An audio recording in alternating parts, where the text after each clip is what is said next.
Boa tarde ou bom dia? Bom dia, né? Bom dia, pessoal. Então, nós vamos proceder à correção. Então, essa parte da atividade, ela tem a entrega, aí nós vamos corrigir e vocês podem fazer anotações. Caso haja alguma coisa que vocês não colocaram na resposta, vocês podem, então, trazer uma folha de correção ou um material a mais, tá? Por isso que eu pedi para vocês marcarem o original, porque vocês podem complementar. Não, vou coletar a resposta e eu grampeio depois. Coloquem o nome na folha de correção. Vamos rever o caso, então? Pessoal, de novo eu vou pedir assim, que quem estiver mais atrás puder chegar um pouquinho para frente, que eu tendo a projetar a voz para tentar alcançar os alunos que estão atrás, né? Então, vocês estando mais próximos, eu falo mais baixo, né? Então, nós temos o caso da história dos irmãos gêmeos, né? E Cheryl e Charles queria perder peso, não era isso? Então, a ideia, né, que ele tinha era tomar esse produto que ele comprou pela internet para tentar emagrecer. O nome do produto? DNP, 2,4-dinitrofenol. E então ele tomou, né, o indicado era para tomar dois comprimidos após o primeiro dia, e ele achou que não estava perdendo peso rápido o suficiente, fez o quê? Tomou mais, né, comprimidos do que o previsto. Então, no problema, a gente vê que ele, então, teve diferentes sintomas que a gente vai ver nas questões aqui, né? Então, vamos à questão 1. Defina o que é fosforilação oxidativa, OXFOS, fosforilação a nível do substrato.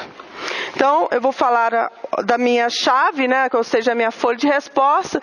Claro que a de vocês vai variar, né, mas eu vou chamar atenção para alguns pontos. Fosforilação oxidativa é o processo nas mitocôndrias pela qual a síntese de ATP é dependente da passagem de elétrons através da cadeia de transporte de elétrons. Então, é importante verificar se na definição de OXFOS que vocês fizeram, vocês então falam ou da passagem ou do trânsito de elétrons, né, na cadeia de transporte de elétrons. Envolve enzimas ligadas à membrana interna mitocondrial e gradiente de prótons através da membrana. Tá certo? Então, basicamente, o conceito de OXFOS, ele está associado ao trânsito de elétrons na cadeia de transporte de elétrons, à formação do gradiente de prótons, e é isso que vai possibilitar a síntese de ATP. Por favor, verifiquem na resposta se tem esses elementos aí. Trânsito de elétrons ou passagem de elétrons, e foi mencionado também o gradiente de prótons. Aí vocês estão com a resposta de vocês, né? Então, alguns poderiam complementar, por exemplo, falando que é a forma, né, o processo pelo qual a maior parte do ATP é gerado, não é isso que nós vimos? Né? Tem um diferencial. Então, vocês poderiam ter adicionado outras coisas aí. Tudo bem? Como? É que o gradiente de prótons é um pré-requisito para a síntese de ATP, né? Então, sempre que vocês pensarem sobre OXFOS, vocês têm que pensar no trânsito de elétrons, na cadeia de transporte de elétrons, é a parte oxidativa, né? O gradiente de prótons que vai proporcionar, então, a fosforilação, né, do ADP, tá certo? Então, as palavras-chave da resposta de vocês são transporte de elétrons, cadeia de transporte de elétrons, gradiente de prótons. É isso que vai proporcionar a síntese de ATP. Vamos falar da fosforilação a nível do substrato. Fosforilação a nível do substrato envolve a síntese direta de ATP a partir de ADP e um intermediário reativo. Então, enquanto a oxfose você precisa do trânsito de elétrons, do bombeamento de prótons, a construção desse potencial, né, a força protomotriz. No caso da fosforilação a nível do substrato, você tem síntese direta de ATP, a partir de ADP o intermediário e um intermediário reativo, que realmente é é uma molécula contendo fosfato de alta energia, né? Então, no caso da fosforilação a nível do substrato, ela não requer a presença de uma membrana intacta, de compartimentalização, né? Envolve enzimas solúveis e intermediários químicos. Então, para complementar essa resposta, vocês poderiam ter, então, citado as reações da glicólise, né? Onde ocorre a fosforilação a nível do substrato, tanto a reação catalisada pela fosfoglicerato quinase quanto piruvato quinase. Também uma outra reação onde acontece essa fosforilação a nível do substrato é aquela do ciclo de Krebs, que forma GTP, não é isso, gente? Então nós temos aí um diferencial.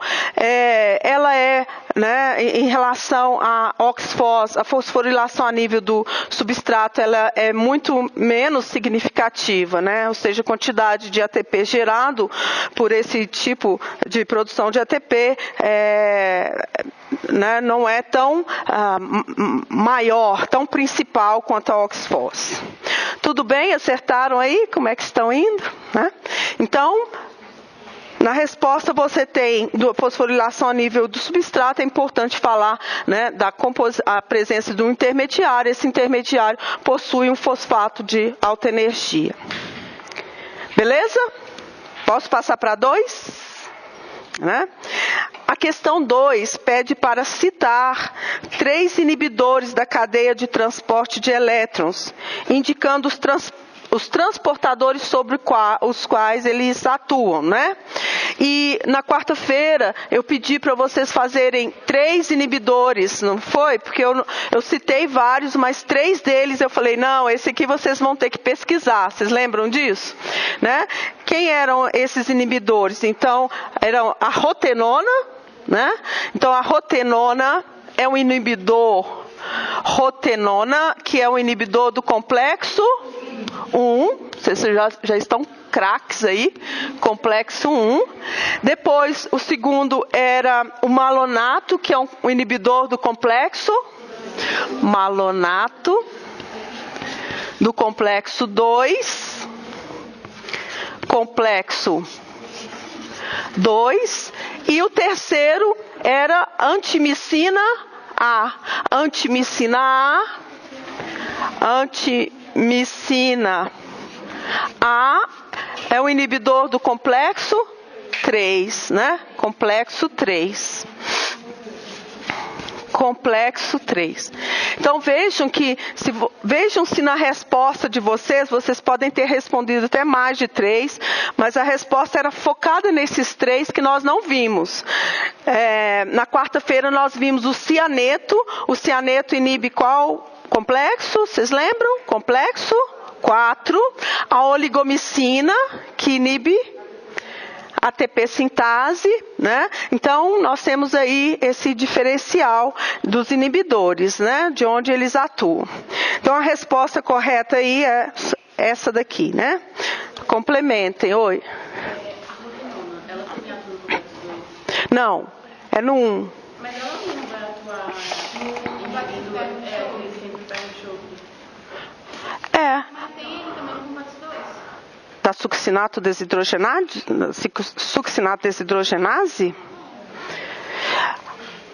Tá no nível. A gente até viu lá na imagem do complexo de enxofre. Tá, mas eu sei. Mas é o seguinte, é um complexo, né? O fato de ter, ela não vai só, o inibidor não vai reconhecer só o complexo ferro-enxofre, ele vai reconhecer o contexto inteiro do complexo.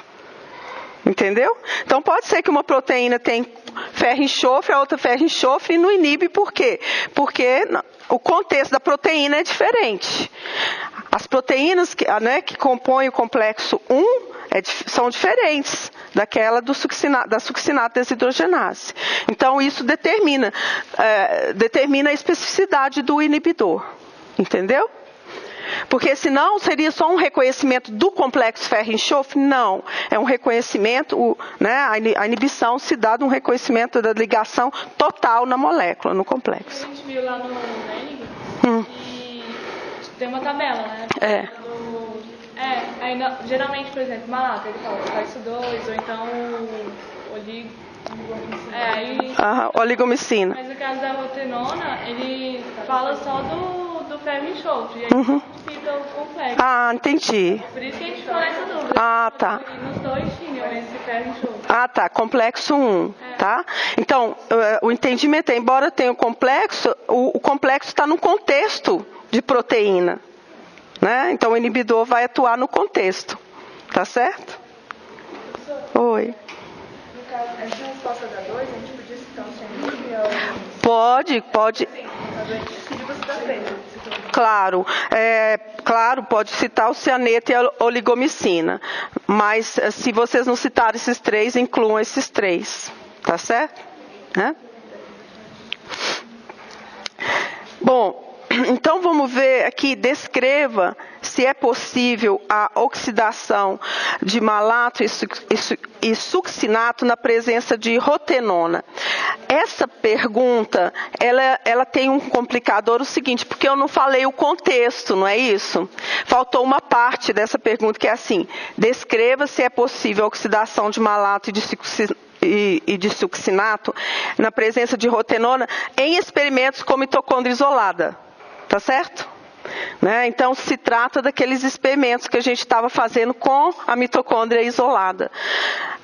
Por que isso? Porque na mitocôndria isolada, você pode botar um substrato único, não é isso? Ou malato ou succinato. Agora, se é na célula, né, você tem um contexto de geração de substratos. Né? Por exemplo, você tem a formação do succinato e do malato pelo ciclo de Krebs, né? Então, o contexto que faltou indicar era mitocôndrias isoladas, tá certo?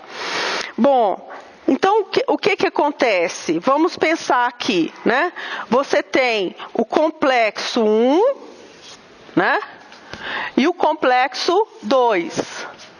O complexo, então, o substrato malato. O que vai acontecer com o substrato malato? Ele é substrato da enzima malato desidrogenase, que vai produzir NADH. Então, na presença de rotenona, ela está inibindo aqui, o NADH vai poder ser oxidado aqui? Não. Né? Então, não vai. Né? E agora na presença de succinato. O succinato, ele é substrato da enzima succinato desidrogenase, né? Associada ao FAD, não é isso que a gente aprendeu? Então, na verdade, essa enzima aqui já vai pegar os elétrons, né? Eles vão para o FAD. Então, aqui você tem succinato sendo oxidado a fumarato. Né? Então, succinato, fumarato. A rotenona está inibindo aqui. Eu conseguiria, então, oxidar o succinato? Sim. Né? Agora, o ponto que eu quero explicar para vocês é o seguinte, por que eu estou falando na mitocôndria isolada? Porque eu posso botar malato, succinato como único substrato, mas é importante que vocês vejam o seguinte, aqui o NADH, ele vai ser oxidado a NAD+, não é isso? E aqui o FADH2 vai ser oxidado a FAD. Tanto o NAD+, quanto o FAD, eles são necessários para o funcionamento do ciclo de Krebs, tá certo? Então, veja, o meu ponto é o seguinte, se eu bloquear aqui, eu estou bloqueando a produção de NADH? Então, eu tenho efeito no ciclo de Krebs? Se eu for voltando? Sim, né? Tá certo? Porque eu vou ficar com falta de coenzima oxidada, né? Agora, então isso pode ter um efeito na reação, na chegada dessa reação aqui, na formação de succinato. Mas aí a célula pode começar a produzir lactato para voltar a lactar piruvato para fazer mais, não demais? Porque não produz mais demais. No caso, você tem um efeito seguinte, você tem um veneno, né?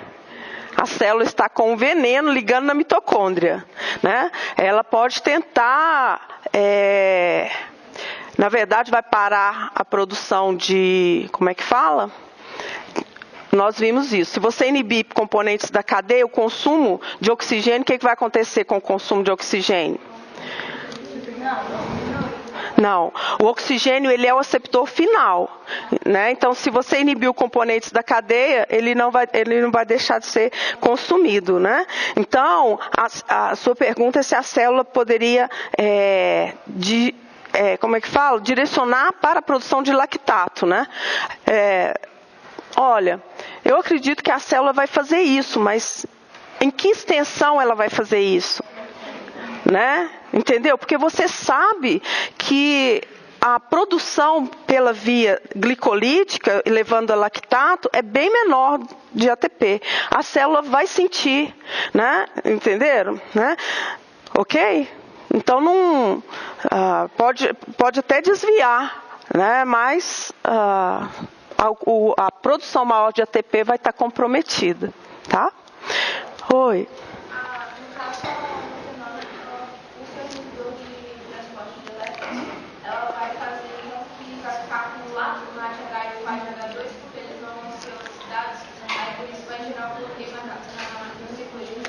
Isso. O ciclo de Krebs, o quanto que ele vai funcionar, depende também muito da presença das coenzimas oxidadas. São elas que vão receber os elétrons. Então, se você não tem, né, está diminuindo o nível de coenzima oxidada, você está interferindo com a velocidade. Tá certo? Exato. A sua interpretação está correta. Tá? Oi.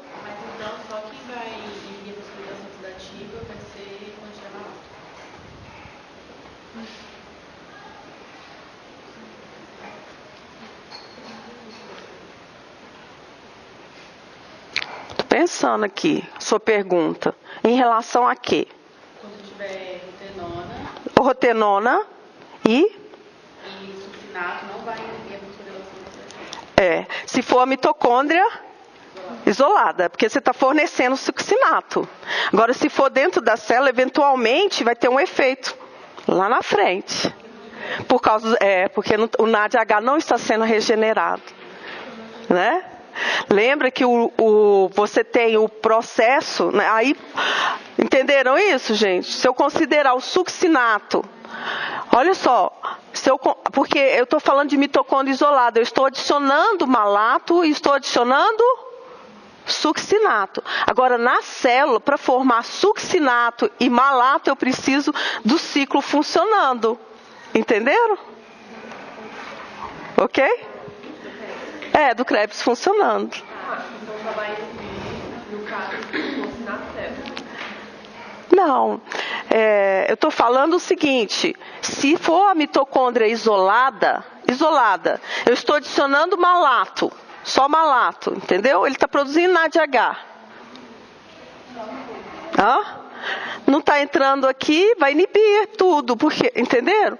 Porque esse cofator não está sendo reciclado. E o ciclo de Krebs precisa dele para continuar. O ciclo de Krebs vai produzir também succinato. Eu falei que na presença da não vai acontecer nenhuma das duas reações, porque se ele para o complexo sozinho, nada mais vai funcionar. Exatamente. Vai chegar, eventualmente nada mais vai funcionar. Se você está falando justamente o primeiro, nada vai funcionar. Ok. Aí você falou que a gente está trabalhando na mitocôndria isolada. Então, se eu parar Eu estou dando o substrato, então Isso mesmo. É. Porque aí eu estou dando o succinato, ele não está sendo gerado. produzido pela primeira parte. Pela primeira parte do ciclo de Krebs, entendeu? Que necessita de NAD+. Exatamente, é assim que é o pensamento. Oi. Outra dúvida, porque eu tinha visto que também tem o centro pé do enxofre no complexo 2. Uhum. E a rotenona não inibe justamente esse centro funcionar? Mas não tem esse centro no 1? Sim, mas tipo, inibiria tanto o 1 quanto o 2. Independente de inibir o 1.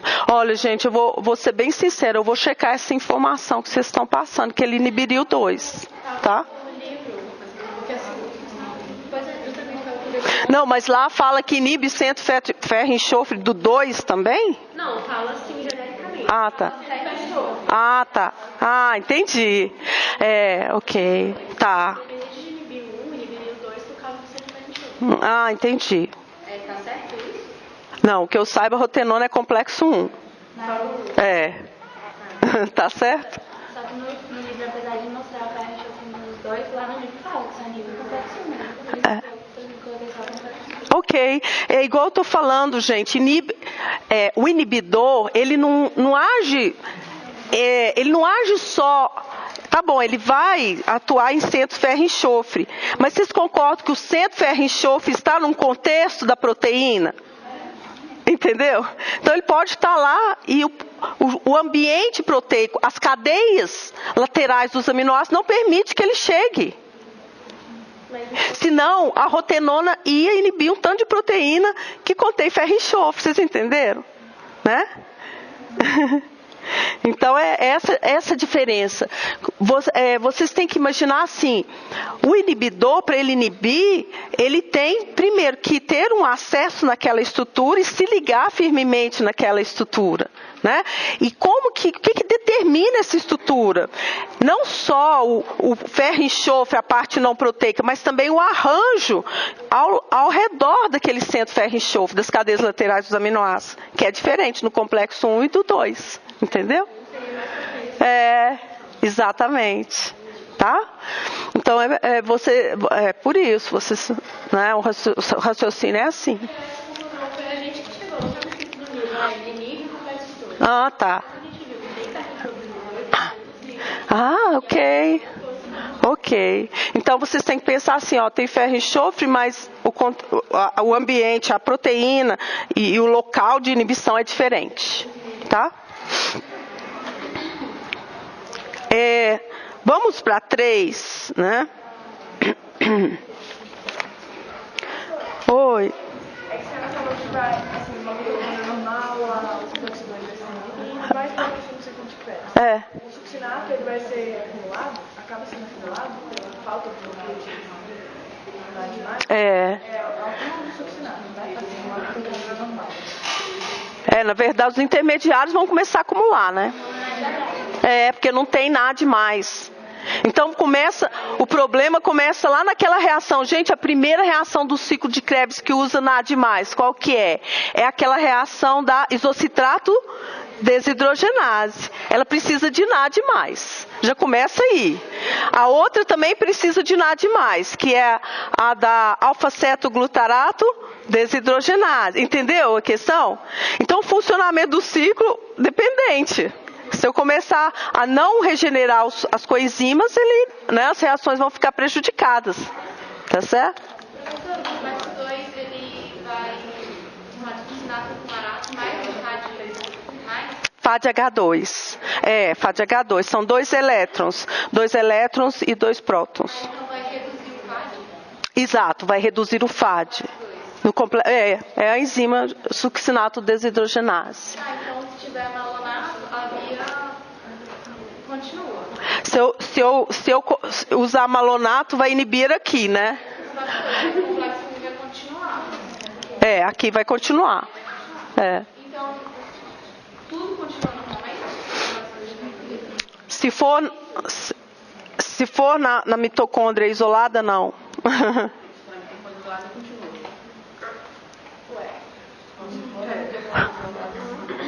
Se for na mitocôndria isolada, sim, porque eu estou fornecendo. Eu estou fornecendo malato, não é isso? Eu estou fornecendo malato. Eu ponho malato lá, eu não dependo do ciclo de Krebs para gerar malato. Né? Bom, vamos para a questão número 4. Sob certas circunstâncias, a cadeia de transporte de elétrons pode ser desacoplada da fosforilação oxidativa. Talvez isto pareça um desperdício de energia, quando na verdade tem um papel fisiológico. Em qual ou quais tecidos, né, esse tipo de desacoplamento ocorre e em que circunstâncias? O que são os CPs? Então, o que vocês acharam? Aqui eu vou falar a resposta, depois a gente comenta. Bebês humanos, ursos em hibernação, né? Eles contêm a gordura marrom. Né? Essa gordura marrom tem células de gordura, possui células de gordura especializadas, muito mais ricas do que o normal em mitocôndrias. Né? Então, o conteúdo de mitocôndria é bastante alto nessas células. As membranas internas dessas mitocôndrias têm uma proteína chamada termogenina. Então tem que aparecer esse termo lá, né? Termogenina é a proteína que é responsável por essa geração de calor, né? Ela é também chamada proteína desacopladora 1. Tá certo? Então, termogenina é o CP1. Então eu perguntei, o que são os CPs? São proteínas desacopladoras, né? E a termogenina foi chamada de UCP1. Tem várias, eles já descobriram várias, né? Mas a termogenina... Professora, o CP não é o gene, não? Os CPs é o nome da proteína. Proteína desacopladora, que é codificada pelo gene. Mas o gene fala assim que a termogenina, aí tem esse parênteses, produto do gene UCP1. Ah, tá. Ok. A gente colocou isso. Tá certo. Até aqui eu acho que até coloquei aqui que tinha... eu coloquei. Proteína desacopladora, produto do gene UCP1. Ok. O CP1, o gene codifica proteínas termogenina. Exatamente. Né? Mas essas proteínas, mas eu posso chamar a proteína termogenina de proteína desacopladora. Uncoupling protein, é a função dela, entendeu? Então, o gene que codifica a termogenina se chama o CP1, né? Mas eu posso falar também que ela é uma CP, em termos de proteína. O que muda, sabe o que é? O pessoal, meus colegas que dão engenharia genética, o jeito que você escreve, mas eu não lembro a regra.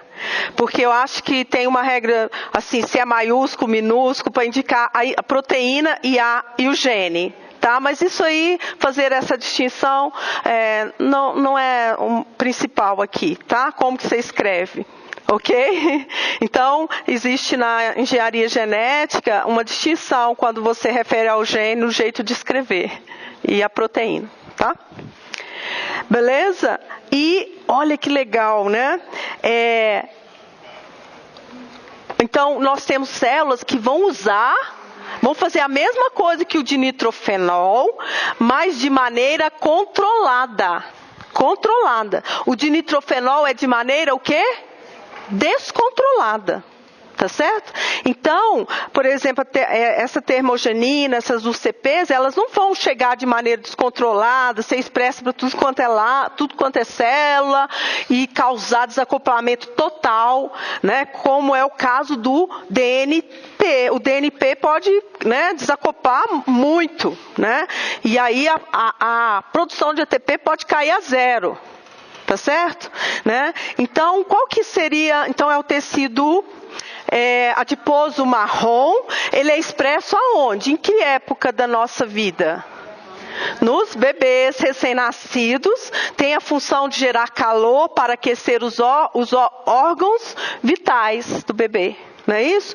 E nós temos resquício desse tecido adiposo marrom. Tá certo? Então, existe toda uma linha de pesquisa que visa estudar se seria possível reativar esse tecido. Fazer com que ele, né, aumente no nosso corpo. tá certo? Porque aí, né, a gente poderia ter uma maneira de queimar combustível, né, liberando calor, tá certo, gente? Um dos efeitos que poderia fazer com que esse tecido, né, aumentasse é o frio, né? Mas quem quer viver no frio? Igual no Canadá, abre a porta, tá o freezer lá fora, tem que ficar uma semana lá para tentar mudar o conteúdo do tecido adiposo marrom. E os ursos em hibernação também, né? Alguns roedores, tem outros animais. Pode perguntar. Também tem na fase embrionária? Porque assim, eu não sei como é a expressão na fase embrionária. Posso olhar, assim, sabe? Mas eu sei que o recém-nascido já está com aquele tecido.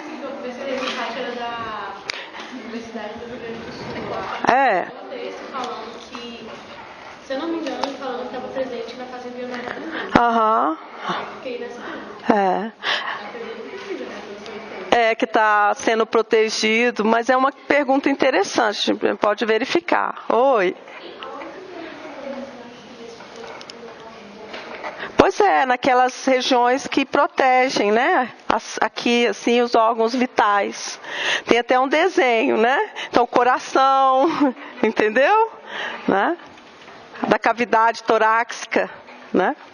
Tá certo? Porque eu me lembro, tem um pouco aqui nas costas. Tem uma foto no livro, no bebê, tá?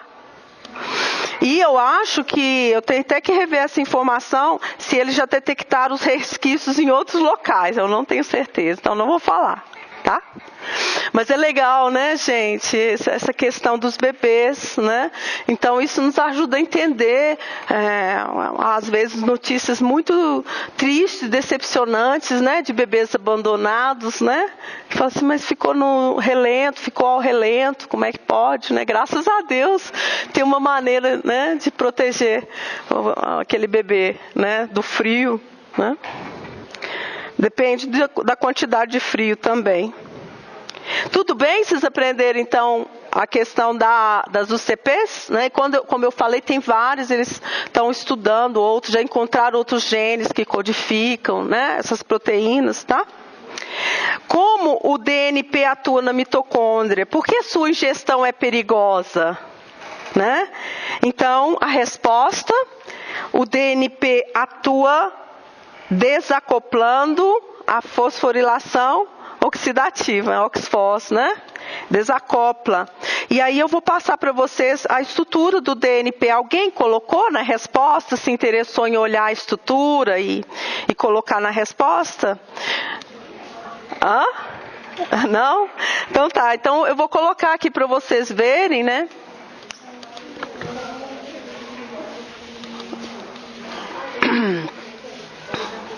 Aqui. Então é assim, podem colocar na folha de correção, né? Assim.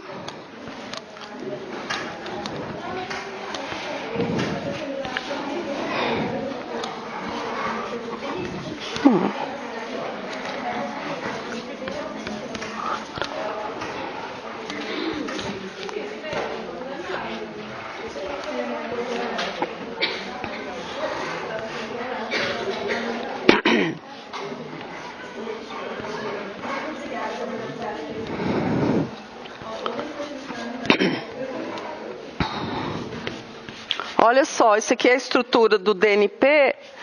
E aí, estão vendo? Ele tem essa hidroxila aqui, ó. Né? Então, eles podem liberar o próton aqui, né? E pegar o próton. Estão vendo? Né? Então, eles podem pegar o próton, né? Ficar nessa forma. Liberar o próton do lado da matriz. Né? Então, esse anel, ele tem uma característica hidrofóbica, tá certo? Né? Permite que ele faça isso. Então, aqui está a estrutura. Ele é um ácido fraco. O que quer dizer isso? Ele libera esse próton aqui, mas não completamente, tá certo, gente? Então, existe um equilíbrio aqui, né?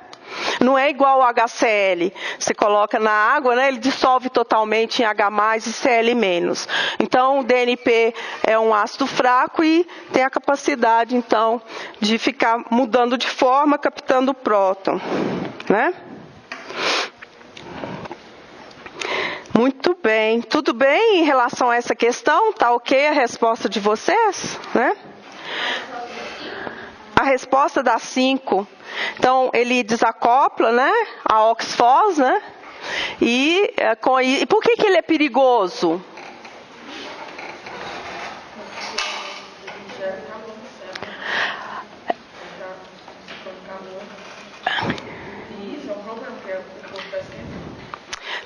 Tá.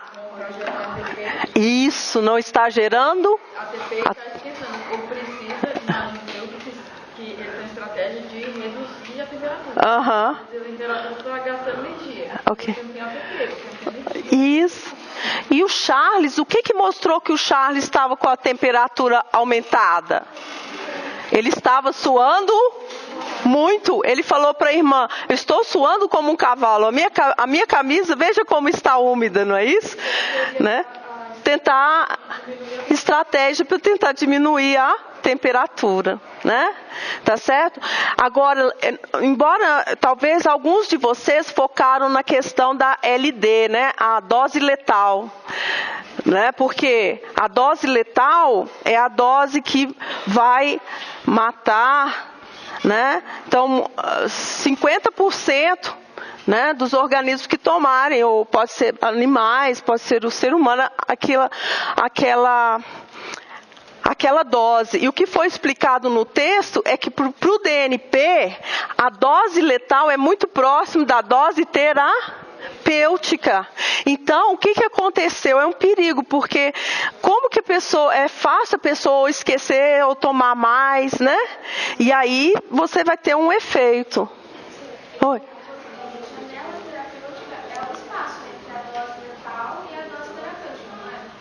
A janela? Que vai, aqui você, não, é uma janela que distingue o efeito benéfico do efeito maléfico.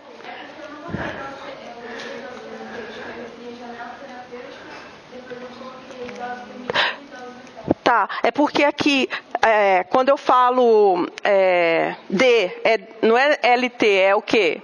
É dose terapêutica. Isso aqui é expresso numa concentração, tá bom? Dose terapêutica. Ele é um valor de concentração. Então, mudar para o termo janela, né? Talvez não seja tão adequado. Então, quando você falar da dose, é dose terapêutica, dose letal. Agora, quando você fala da janela, é comparação, é a distância.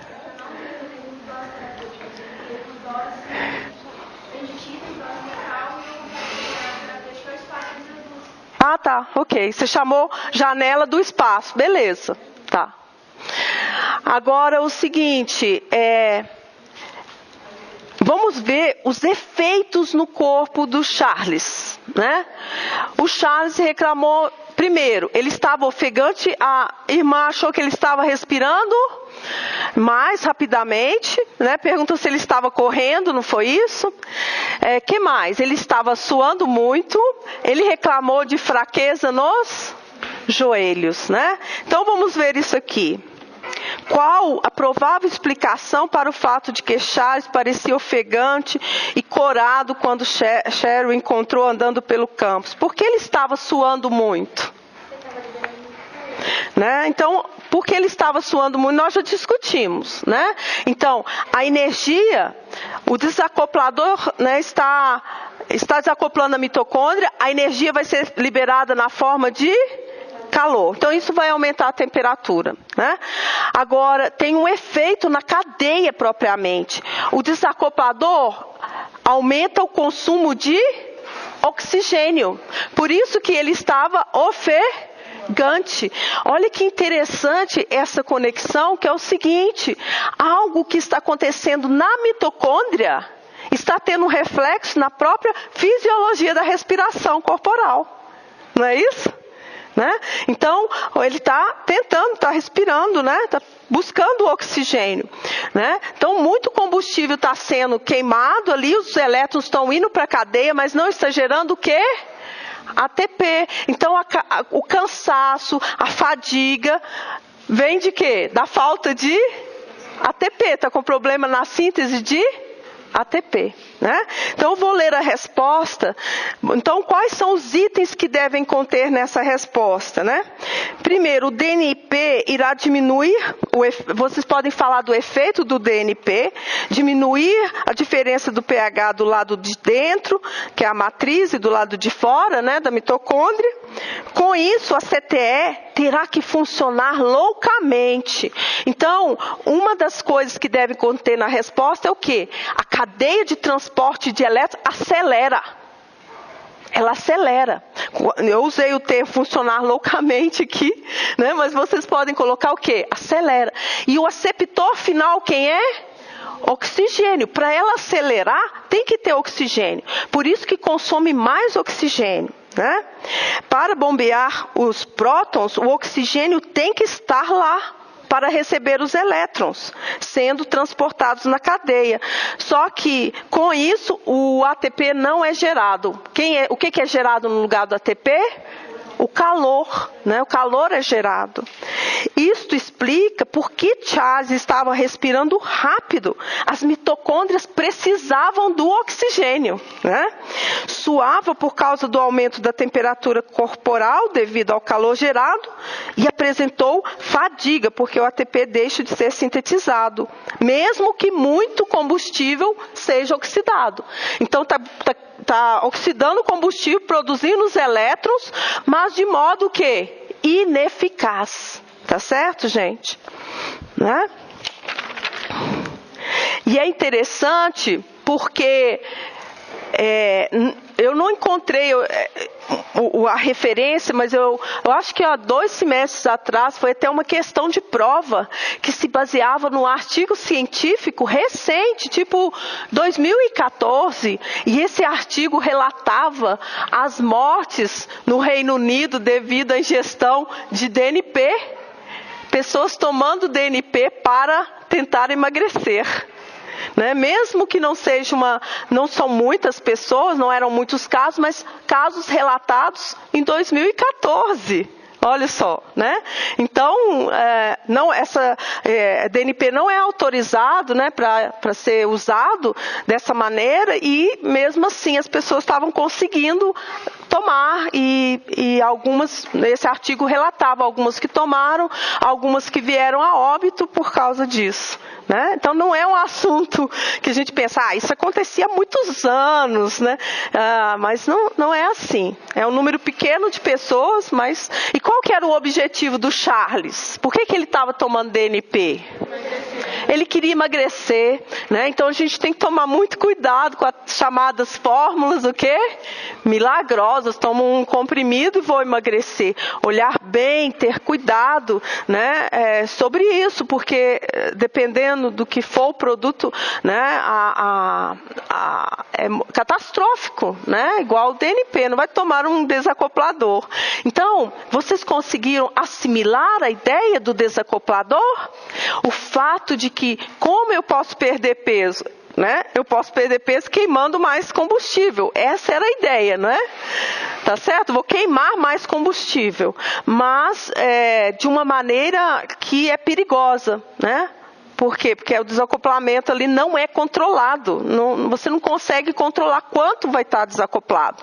E isso pode levar a um resultado muito ruim, né, para a pessoa. Tá certo? Então, esse era o objetivo. Pensar no funcionamento da cadeia, no papel que teria um desacoplador, a relação com a queima de combustível e perda de peso, né? Queima combustível para perder peso, mas depende da maneira. Essa não é, naturalmente, a maneira indicada. Vocês concordam, gente? Né? Não é indicado perder dessa maneira. Existem outras maneiras, né? Uma delas é o quê? O exercício, não é isso? O controle da dieta e outras coisas mais, né? Tá certo? Entenderam? Oi. Enquanto o DNP, o decoplador vai continuar produzindo ATP? Depende do nível de desacoplamento. Estou falando na maior parte do ATP, igual ela, né, mencionou. Eu poderia usar a glicose e produzir lactato, né? Mas a maior parte vem da cadeia de transporte de elétrons, né? Então o efeito é muito dramático. E depende do nível de desacoplamento que aquele DNP tem. Por exemplo, se o Charles estivesse tomando igual os 2 comprimidos, né? Estava tendo desacoplamento, mas não era, né, aquele desacoplamento que comprometia quase 100%. Entendeu? Né? Então, sim, na presença de determinados níveis de DNP vai haver produção de ATP. Não vai desacoplar tudo, né? Chegou na dose que desacoplou tudo, se desacoplar tudo aí não forma nenhum ATP, né? Lembrando também que as hemácias, elas não têm o quê? Mitocôndria. Então elas não são afetadas, certo, gente? Porque elas dependem da produção de lactato, glicose, piruvato, lactato, né? Então, essas células, elas não seriam afetadas, né? Mas todas as outras, ai meu Deus, que tem mitocôndria, né? Seriam afetadas aí. Tá certo? O DNP vai diminuir o delta-P ou não? Hã? O DNP ele diminui o delta-P? Delta-Psi. O delta-Psi é porque você tem o gradiente eletroquímico, não é isso? Ele tem o componente de cargas, né, que tem a ver com o próton, o pH, e delta-Psi a gente se refere à diferença de voltagem, né? A de carga, tá certo? Positivo, negativo. Então, se ele está voltando com os prótons, ele está afetando o delta-Psi. Né? O delta-Psi, ele é intrínseco no gradiente, né? Tá certo? Porque o gradiente, ele não é ou elétrico ou químico, ele é eletroquímico. Ele influencia, mas aí gasta mais oxigênio para voltar. Então, a mitocôndria vai funcionar de uma forma para manter ele estável. Isso. Por isso que está gastando. Isso mesmo. Então, o que a colega de vocês está falando assim, você tem a tendência de diminuir e a cadeia vai responder tentando manter.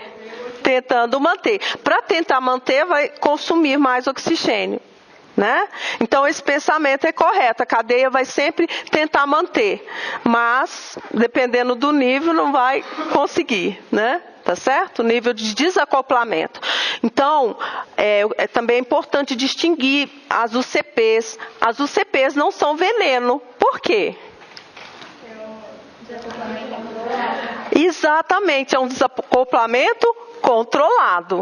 Né? Usa esse mesmo aspecto, né, se a gente for pensar, mas de modo controlado, que não comprometa, né, totalmente as células. Além disso, as UCPs não são expressas para todo lado, em todas as células, igual eu falei. Professor, então o DNP não é um UCP? O DNP, ele é essa molécula. Tá certo? O UCP, a natureza da UCP é proteína. É uma proteína. Então, se falou que a UCP são proteínas e o DNP é essa molécula aí, tá certo? Então, tem diferença, né? Então, o CP nós produzimos por meio de genes que codificam os CPs. Esse daí vem de fora, a gente, né?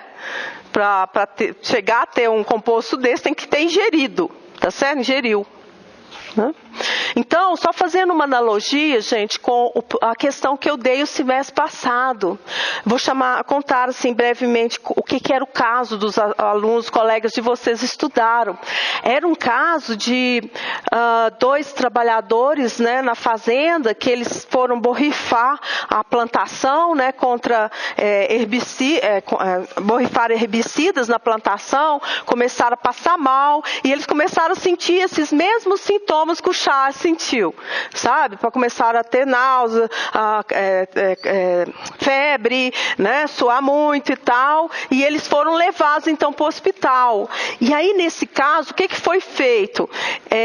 Então no laboratório, o caso era assim. No laboratório, os técnicos então isolaram a mitocôndria, né, de fígado de rato, por exemplo, e testaram o herbicida que eles estavam usando.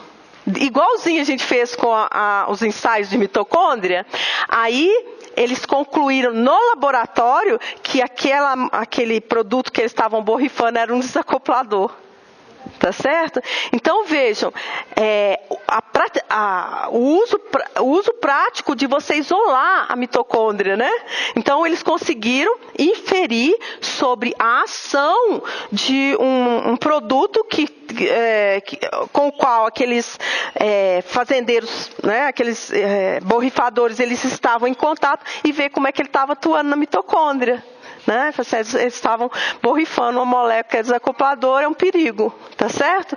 E o mais interessante, o mais que eu gosto bastante, é o fato de você poder isolar a mitocôndria de qualquer célula, né? Ou tecido, tá certo? Eu já isolei mitocôndria de um parasita que se chama Schistossoma mansoni. Vocês já ouviram falar desse parasita? Eu isolava mitocôndria de Schistossoma mansoni, né? Então, é bem legal você poder fazer a mitocôndria respirar no tubo de ensaio. Eu espero que vocês tenham gostado de ver que é possível fazer isso. Pois não? Alguém levantou a mão? Não? Tá certo? Bom, então, até aqui, o caso, a gente estava vendo coisas relacionadas ao caso, e a próxima questão, ela já é um esquema que está ligado com essa problemática do seguinte: o NADH está sendo formado no citoplasma, não é isso? Né? Pela via glicolítica. Como que ele vai para a mitocôndria? Então, eu pedi para vocês demonstrarem 2 sistemas de transporte, não foi isso? A lançadeira malato, aspartato, e a outra qual que era? Glicerol 3-fosfato, né? Então, para explicar essa lançadeira malato-aspartato, eu vou passar uma reação para vocês, que tem essa reação, ela vai aparecer mais à frente no metabolismo de aminoácidos, no catabolismo de aminoácidos. Então eu vou demonstrar para a gente entender, porque vocês podem ter botado a lançadeira, né? Mas uma das maneiras de ajudar a entender essa lançadeira é só compreender essa reação que eu vou mostrar, tá? Então eu vou mostrar essa reação, vamos ver como ela é. Chamando atenção, eu estou mostrando uma reação que diz respeito ao catabolismo de aminoácidos, né? Vocês não viram ainda, então vamos lá.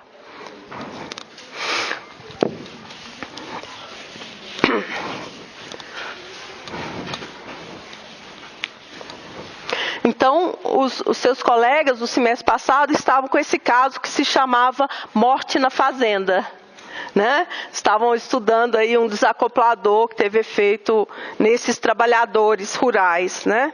Vamos lá? Então, eu vou colocar a fórmula só para a gente perceber o que acontece, né?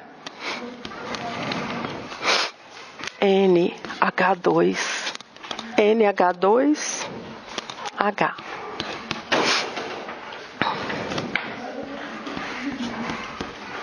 Meu giz está horrível. Vou pegar outro aqui.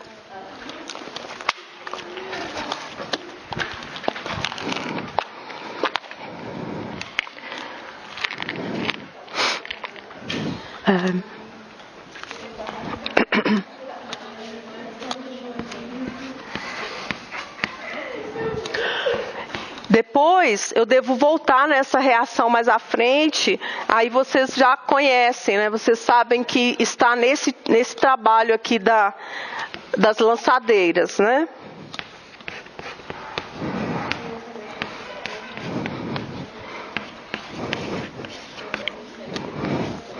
Então...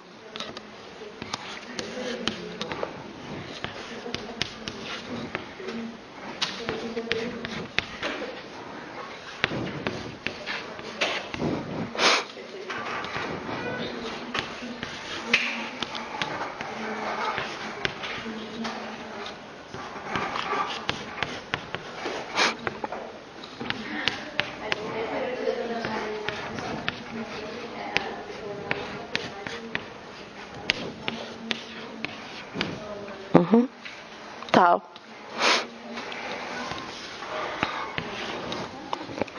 Então vamos ver essa reação. Olha só. Este aqui é o aminoácido aspartato. Aspartato. Tá certo? Então você tem aspartato, ó, aqui está o carbono alfa, grupamento amino, a carboxila e a cadeia é o quê? Lateral ou radical, né? Aqui nós temos o alfa cetoglutarato, né? Então a reação é sempre assim: um aminoácido reagiu com quem? Com alfa-cetoglutarato. Formou quem? Formou oxaloacetato, mais outro aminoácido, glutamato. Né? Então, vamos ver o que aconteceu aqui, ó. O aspartato reagiu com o alfa-cetoglutarato. Observem o grupamento amino. Estão vendo aqui? Né? O grupamento amino, então, foi parar em outro aminoácido. Qual é esse aminoácido? O glutamato. Aqui está ele, ó. Tá certo? Né? Então, você tem assim, o grupamento amino do aspartato foi parar em outro aminoácido, glutamato. E o alfa-cetoglutarato virou o quê? Oxaloacetato. Então, a enzima que catalisa essa reação se chama aspartato aminotransferase. Olha o nome da enzima. Aminotransferase. O que ela faz? Transfere grupamento amino. Quem nunca muda nessa reação? Nunca muda. Qualquer aminoácido vai ser sempre assim, se ele for não essencial. Assim, o aspartato reage com o alfa-cetoglutarato. Então, qualquer aminoácido reage com quem? Com alfa-ceto. Então, esse aqui não muda, né? E eu falei qualquer aminoácido não essencial, tá certo? E aqui nós temos o quê? O oxalacetato dando glutamato. Não muda. Tá certo? Então quem vai mudar é o aminoácido e o alfa-cetoácido correspondente, né? Aqui, ó, alfa-cetoácido correspondente. Olha essa estrutura, né? Você tem aqui alfa-cetoácido, tá certo? Então você tem o grupo cetona aqui, ó. Então, essa reação de transaminação faz com que o grupamento amino vá para o glutamato. Por que isso é importante? Quando os aminoácidos vão ser degradados, os grupamentos amino vão para quem? Glutamato. Na verdade, glutamato e aspartato. Então, é uma maneira de eu coletar os grupamentos amino na molécula de glutamato ou aspartato. Tá certo? Bom, então, vamos praticar, né? Vou pensar nos 4. Não olhem no quadro. Tentem fazer da cabeça de vocês. Aspartato reage com quem? Produz o quê? Oxalacetato reage com quem? Produz o quê? Isso, aspartato e alfa-ceto. Então, sempre o alfa-ceto e o glutamato estão em lados opostos da reação, não é isso, gente? Né? E aí tem mais uma, né? Que se for aqui, se for a alanina, vai produzir piruvato. Olha, professora, alanina é um aminoácido? É. Piruvato não é aquele que é produzido lá na via glicolítica? É. Eu estou falando que eu posso produzir, por essa reação, alanina a partir de piruvato. Olha a conexão aí, né? Então, pela ação da alanina aminotransferase, eu posso produzir alanina, né? A partir de piruvato. Mas não é essa reação que a gente está focando, nós estamos nessa daqui. Então, a enzima se chama aspartato aminotransferase. Aminotransferase. Então, quero praticar um pouquinho mais. A alanina reage com quem? Isso, produz o quê? E glutamato, isso. Glutamato reage com quem? Produz o quê? Alanina e alfa-cetoglutarato, né? Então, sempre esses daqui, né? Você sabendo, eles ficam lá e o que vai variar são... é claro que quando eu falo aminoácido não essencial é que a gente sintetiza, não é isso, gente? Então, se for essencial, isso aqui não seria assim, ó. Seria só nessa direção, né? Tá certo? Mas são reações reversíveis. Então, a gente tem que pensar nela dos dois lados, indo para as duas direções, tá? Tudo bem? Então, tem um equilíbrio aí, né? Mas vai para um lado, vai para o outro, tá certo? Ah, tá. Quando é essencial, nós não conseguimos sintetizar aquele aminoácido. Não conseguimos sintetizar. Então, não pode voltar aqui. Exato, porque senão seria não esse... Exato. Então, quando eu botei essa seta reversível, quer dizer que nós conseguimos sintetizá-lo. Então, ele é não essencial. Então, o essencial é que nós não conseguimos, ou tem outra definição, um adendo, né? Não conseguimos sintetizar em quantidades suficientes necessárias. Então, em determinada parte, né? Determinada idade, estágio do nosso desenvolvimento, alguns aminoácidos se tornam essenciais, tá? Tudo bem? Entenderam, gente? Então, observe a estrutura, o objetivo, você está movendo o grupamento amino, igual eu falei aqui, né? Tá, dos aminoácidos movendo para o glutamato, né?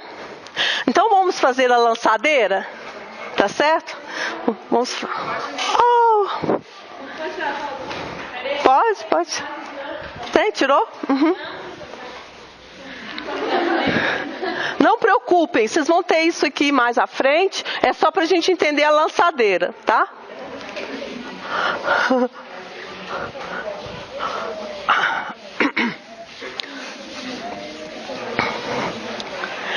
Aqui, o NADH, ele passa pela membrana interna?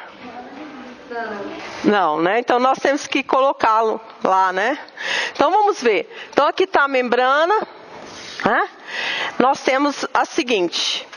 Deixa eu vou lembrar. Eu sempre tento fazer um desenho bonitinho, né?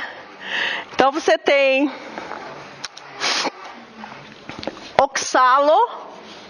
oxaloacetato sendo transformado em malato. Veja, é o contrário da reação no ciclo de Krebs aqui, né?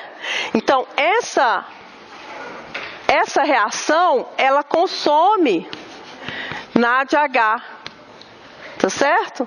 Então, NADH mais H+, né?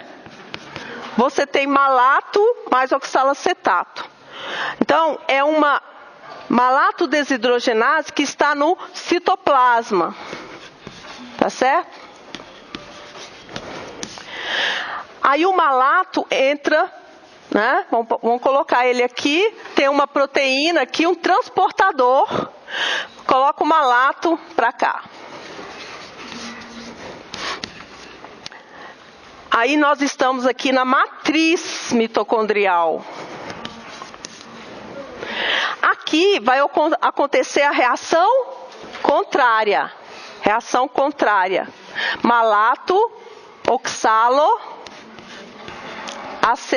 oxaloacetato. Né? Produção de NADH, né? Então você tem o NAD mais aqui. Tá certo? Oi.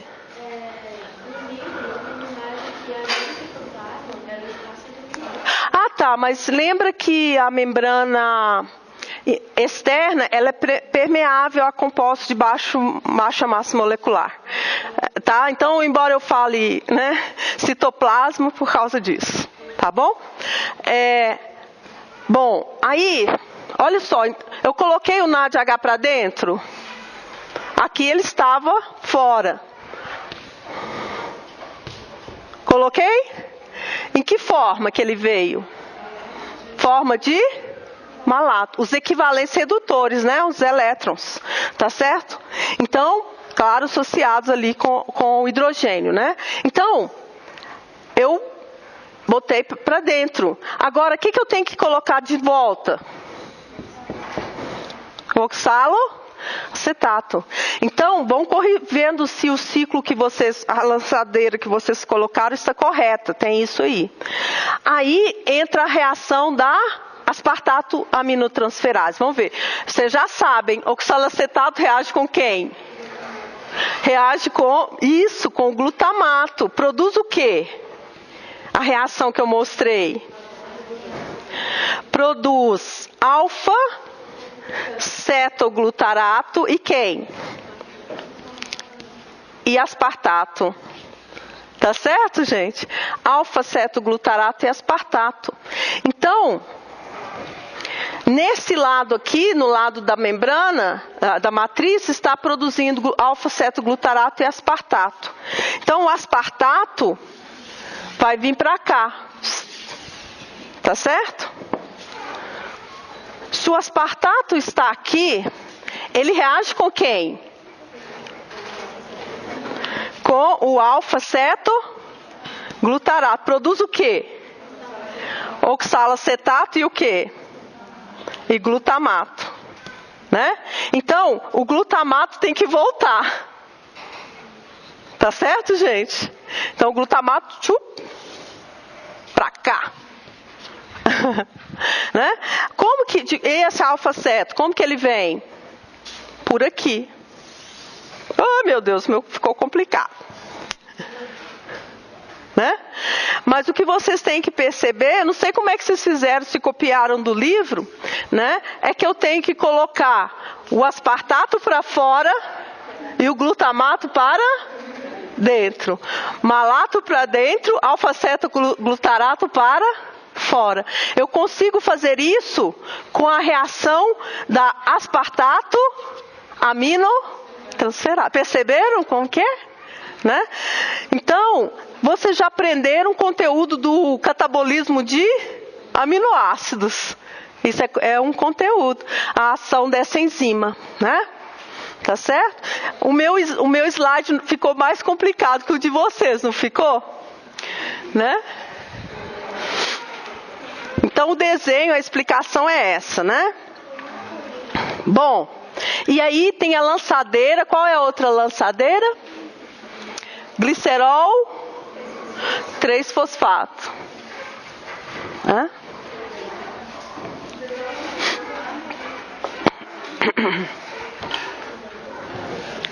Olha.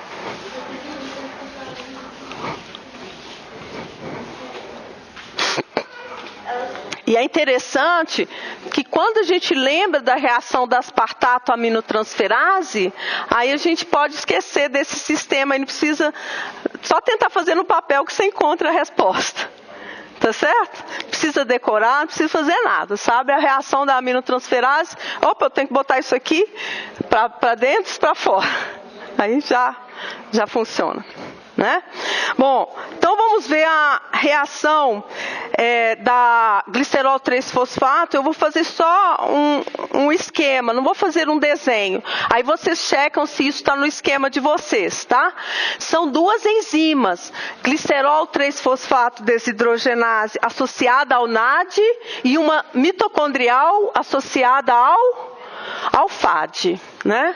Então, é assim. Glicerol, Isso é só correção, é um sistema mais simples, né? Glicerol 3-fosfato.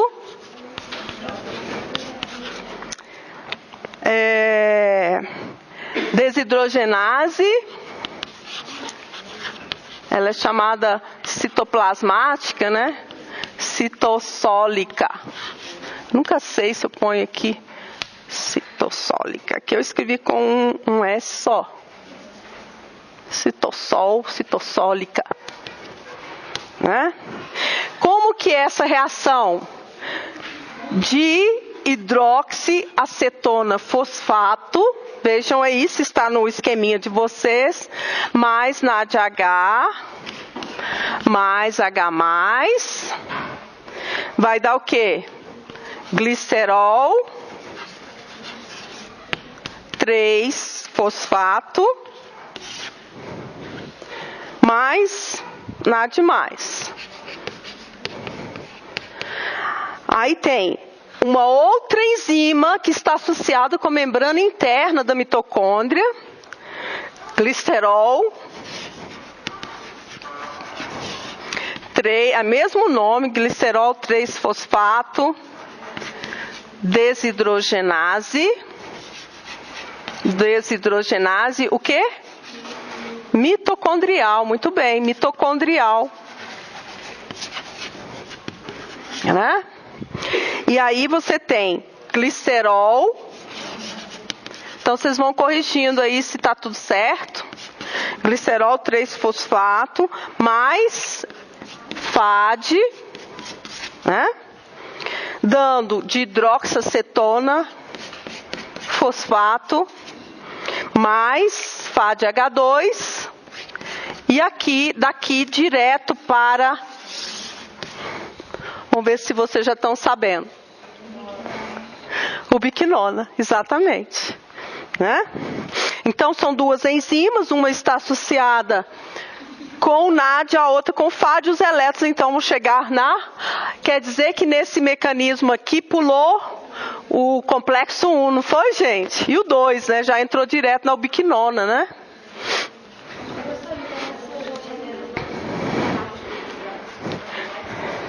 Da cadeia de transporte de elétrons, não. Eu estou falando da cadeia clássica. Essa aqui está na mitocôndria, na membrana interna. Tá certo? A melhor resposta seria assim: elas conectam, né, com a cadeia de transporte de elétrons.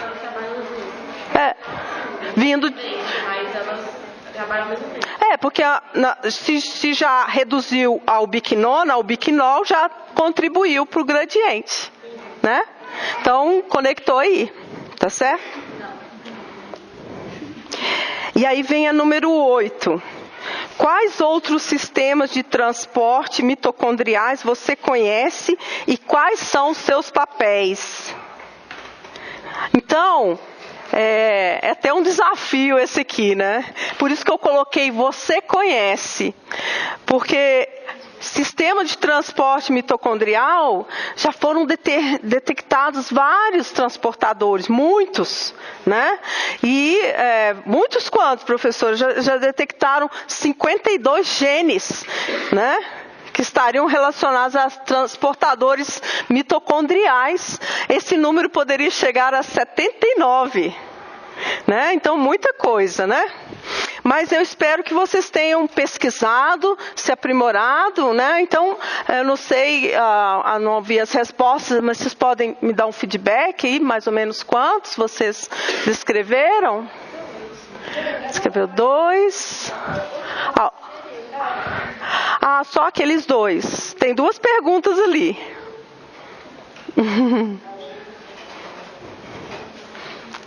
Alguém mais fez?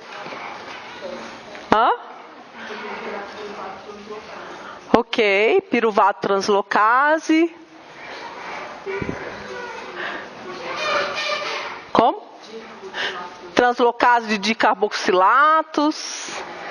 Né? Então, essa pergunta era para vocês pesquisarem os vários, né? Mas aí eu pedi para explicar quais. 2 deles, né? Então, esses 2, a resposta, né? O que vocês têm que colocar nesses 2? Que seria adenina nucleotídeo translocase. Então, verifiquem na resposta, por favor. Transporta ADP para a matriz e ATP para fora. É isso?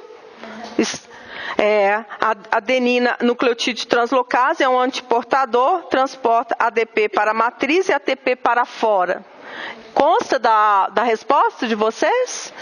Então tá ótimo. Fosfato translocase é um simportador, né? Antiportador quer dizer o quê? O antiporte. Antiporte é transporte para lados opostos. E simporte? Transporte na mesma direção, exatamente. Então, nós temos a fosfato translocase, é um simporte, transporta H2PO4 e H+, para a matriz, não é isso? Vocês viram? Então, dessa forma, eu vou ter o fosfato e vou ter o ADP, para que ocorra a fosforilação oxidativa. E o livro traz até um nome, né? Eu raramente uso esse nome, mas eu quis só por curiosidade, ATP sintassomo, né? Que seria a ATP sintase, adenina nucleotídeo translocase e fosfato translocase. Essas 3 juntas eles chamam de sintassomo, tá? E aí, a fosfato translocase, ela põe H2PO4- e próton H+ para dentro, né? Então ela dissipa um pouco, né, o gradiente, né? Tá certo? E aí, tudo bem? Tudo certo? Né? Então, olha só, traz um tema interessante, né? Que a membrana da mitocôndria, ela contém várias proteínas de transporte. Então, embora ela seja impermeável, vai ter os transportadores para permitir que as coisas aconteçam ali, né? Então, as respostas vão até aqui, e aí eu vou fazer uma conexão. Eu não sei se algum de vocês descreveu. Vou perguntar, quem sabe algum de vocês viu. O transportador de carnitina acilcarnitina. Alguém colocou este? Viu este transportador nas suas pesquisas? Não? Viram? Então, esse transportador, ele vai permitir que o ácido graxo chegue na matriz para sofrer a beta-oxidação. Então, fazendo uma conexão com o catabolismo de lipídios, eu vou demonstrar esse sistema de transporte, tá certo, gente? Tá bom? Né?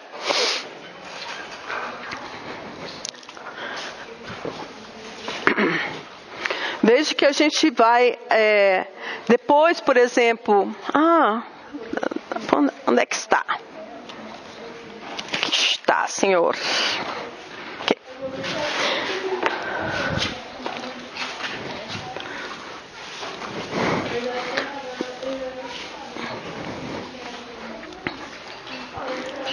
Então, quem tiver algo para complementar, tá certo? Pode depois entregar a complementação. E eu vou também tem a número 9, que eram as referências, não é isso? Colocar as referências. Mas eu colocava aqui, você escreveu NE, aí você só, a gente pode escrever. Desculpa. O 9. A gente começou a escrever o nome do livro e parou na metade. A gente pode só... Complementa isso, na correção. Essas são as referências, né? Então, o que vocês quiserem complementar do exercício é essa folhinha aí. Tá.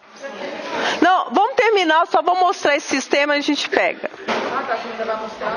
Eu vou mostrar o sistema. O ácido graxo poliinsaturado, ele tem que sofrer isomerização e redução para ser transportado? Ou não precisa? Não precisa, tá? Vamos fazer então, gente, né?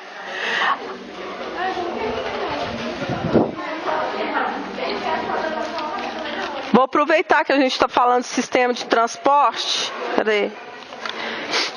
Eu já até... Cadê?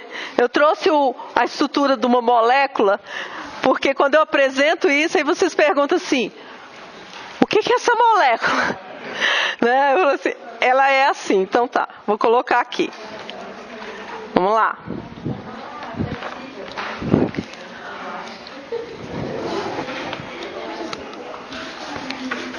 Então agora nós encerramos a folha de correção. Isso não vai mais na folha de correção, tá certo, gente?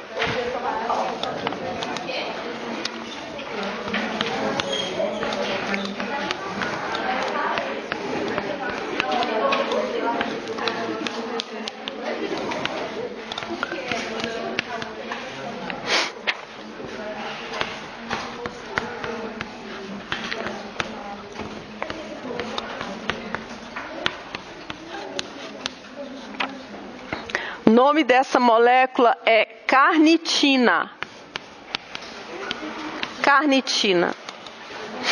Então, essa carnitina, ela tem a capacidade de ligar o ácido graxo aqui na hidroxila.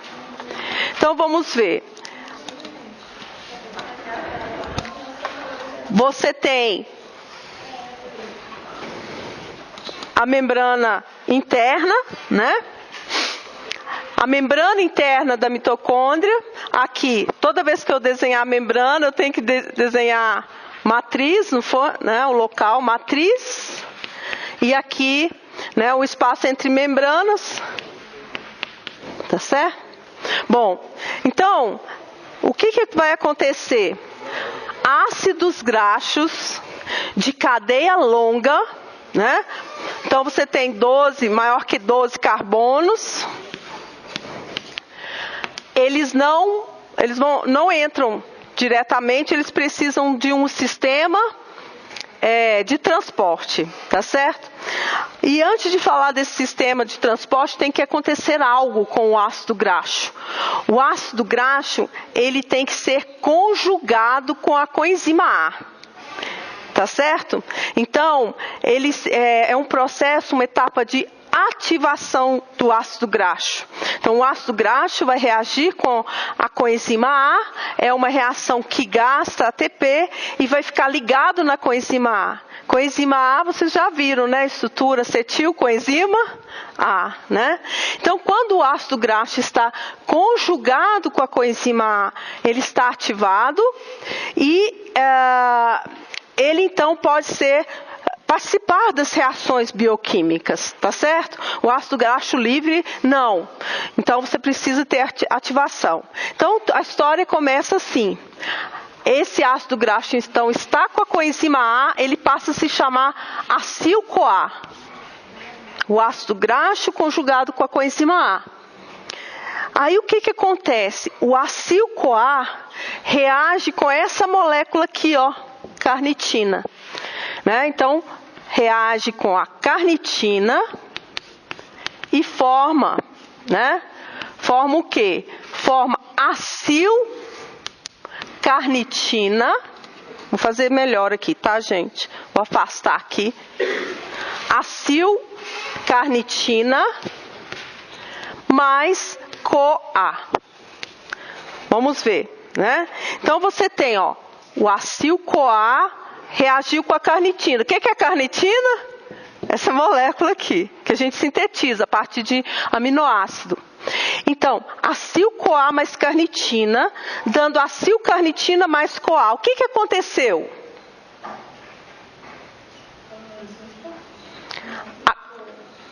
O ácido graxo estava ligado com quem?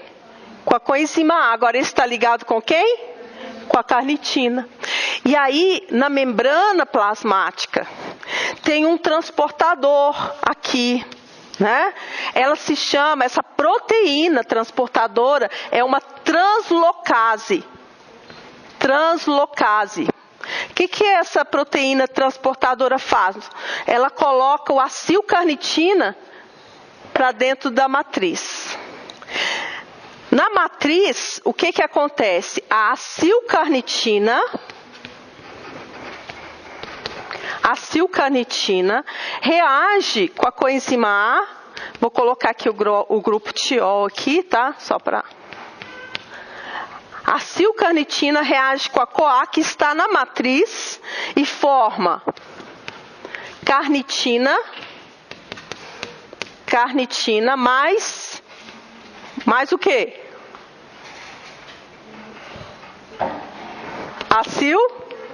Acil-CoA. Né? Tá certo? Então vamos ver mais, rever. Do lado de fora, o ácido graxo que está ligado com a coenzima A, acil-CoA, reage com carnitina, forma acil-carnitina mais CoA. A translocase coloca a acil-carnitina para dentro. Do lado de dentro é a reação inversa. Acil-carnitina mais CoA produz acil-CoA mais carnitina, que retorna pela translocase. Né?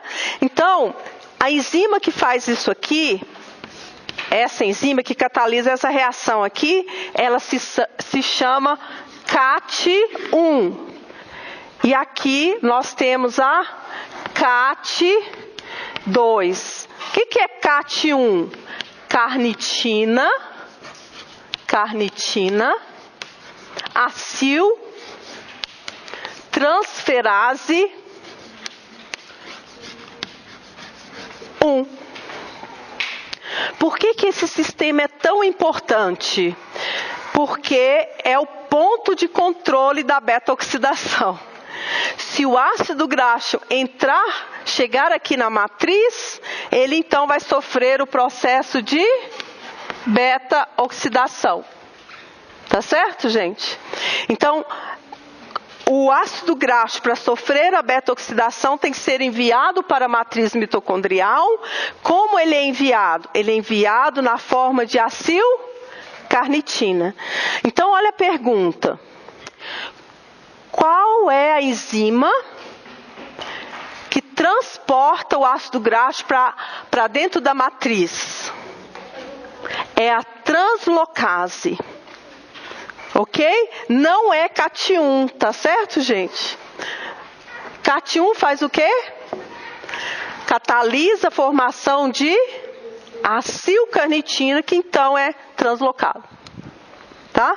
Então, esse sistema de transporte, ele é importante para colocar os ácidos graxos na matriz mitocondrial, onde eles podem ser oxidados para gerar energia. Entenderam isso? Você falou que o ácido graxo ele é enviado para acil-carnitina. Aqui, ó. Então, observe essa seta aqui. Estão vendo aqui? Tá? E aí, traz um tema, né? A beta-oxidação ocorre na matriz mitocondrial. A síntese, que a gente vai ver depois, ocorre no citoplasma. Então, são processos que ocorrem em compartimentos diferentes da célula. Tá certo, gente? Né? Depois, nós vamos ver, durante o processo de síntese, o transportador de citrato. Né? Porque o acetil-CoA, ele tem que sair da matriz e ir para o citoplasma para ser usado na síntese de ácidos graxos. Então, essa questão que eu perguntei sobre os transportadores, continuem pesquisando, não parem não. Né? Eu falei que tem muitos, aí vocês podem sempre estar dando uma olhada. Né? Será que eu botei este aqui? E este? Né? Porque não existe, né? Eu falei, não vou pedir todos, né? Mas o máximo que a gente vai observando, vai vendo, né? E a gente já falou de quantos transportadores? Malato, alfa-ceto, glutarato, aspartato trocando com glutamato, é aquele da lançadeira. Depois nós vimos aqueles transportadores que estão trocando ATP, ADP. Depois o que está colocando fosfato. Olha só quantas. Aí vocês começam a observar, poxa, quantas proteínas, né? Estão permitindo que coisas saiam ou entrem na matriz. Saiam da matriz ou entrem na matriz, né? Então a gente vai localizando elas assim, tá? Então, uma informação relevante, importante. A entrada do ácido graxo para a matriz é uma etapa de controle da beta-oxidação. Onde está o controle? Nesta enzima aqui, ó, CAT1. Tá bom? Na